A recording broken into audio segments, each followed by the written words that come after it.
Stay away, I don't want any trouble, leave me alone!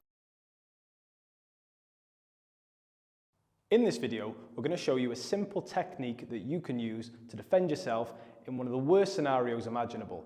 An attacker with a baseball bat swinging it at you, and you can't run away and you can't escape. But first, before we get into that, I want to share an improvised weapons tip with you that you might find handy, particularly if you travel a lot overseas like I do. This is a baseball bat. This is a camera tripod. For self-defense purposes, they both pretty much do the same thing. They're both long and hard, and if you smash somebody over the head with them, you're going to cause serious damage. If you try to take this on an aircraft, you're going to get arrested. But if you take this on an aircraft, you're probably going to get a seat upgrade because they'll think that you're a YouTuber. Plus, it has a nice little wrist strap, so it's not going to go anywhere. If you like that and you find it useful, you can thank me by hitting the like button. Right, so back to the video. How do we defend ourselves if an attacker is swinging a baseball bat at us? Okay guys, so if I have someone in front of me with a baseball bat, a baton or something like that, and I assume I cannot convince him not to use it against my head, my first option is... Second option, you know how we love, me and Ryan, improvised weapons. What's going to do? Try to find an improvised weapon, for instance a chair. I'm going to put a shield. Okay, I'm going to have a shield in front of me, okay? Or, if I have time, I can use a fire extinguisher. This is a great weapon, okay? Improvise weapons or run away. But, in this video, we are putting ourselves in the scenario that I cannot run away, I cannot get an improvised weapon in time. There are different types of strikes that you can receive from someone with a baton, but the most normal one is what the Filipino martial artists call the angle one. Basically, it's a movement coming to my head, okay?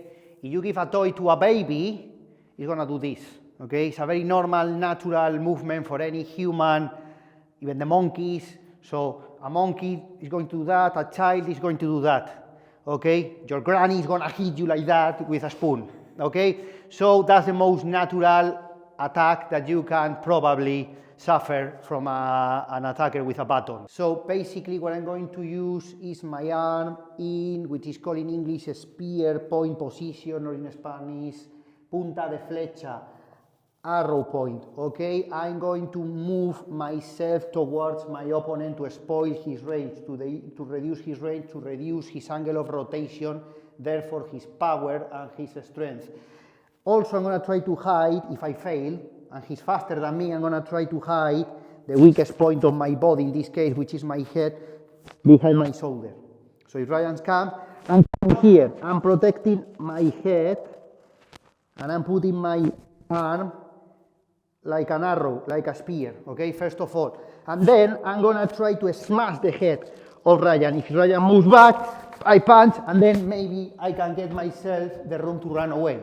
Okay, but we can do it even better. When Ryan is coming, I do the same, but I try to control the weapon and try to kick, I try to smash Ryan until the baton is mine. What we're going to look at now is if the attacker is holding the baseball bat with both hands for more power and for more control. So guys, the principle is the same in this case. The first part of it is the same, which is reducing the range, reducing the gap, spoiling his capacity of generating power with the rotation, okay? But the second principle, the spear point, the arrow point, is not gonna work, okay? Even if I manage to reduce the gap, even if I manage to reduce a lot, still he's gonna break my ribs.